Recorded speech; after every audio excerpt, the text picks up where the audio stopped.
O, jis gražus. Tas kitas taip pat nieko. Jis specialiai pasiruošė. Pavydė? Aš jokių būdų. Tu mūsų priešininkas? Tai taip. Tavo akis labai gražios. Dėkui. Mano vardas Kodis, o jo Džo. O tavo? Takešis. Aišku. Vadinasi, tu išrinktasis karys? Tikriausiai, bent jau man taip sakė. Džo, ar laimėtum prieš šį karį? Na, aš iš tavęs nieko daugiau nesitikiu. Supratau. Velnias atrodo stiprus priešininkas.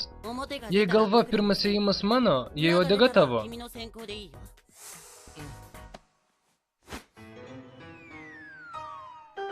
Galva. O ar neturėtų būti monetos metimas? Taigi, pradėkime dvikovą.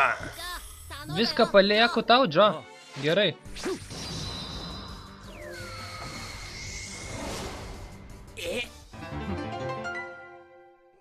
Kas per?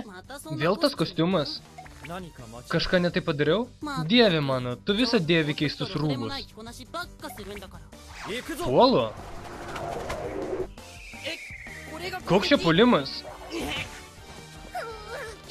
Skauda. Kiek dar gulėsi po tokios atakos? Mergaitė?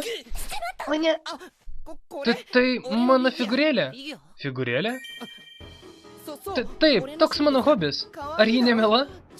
Nors jos krūtinė nėra labai didelė. žiūrėk, kalė tik kvaily. Atrodo, kad jis sujudėjo. Tai todėl, kad ji ką tik pagaminta ir gali keisti stovėseną. Ei, Ką?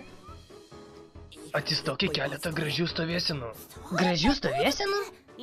Figūrėlė ką tik kalbėjo?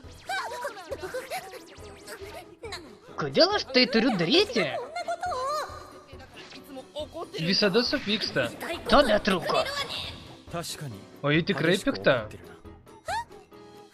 Bet aš turiu ir melų savybių. Išsidaviau.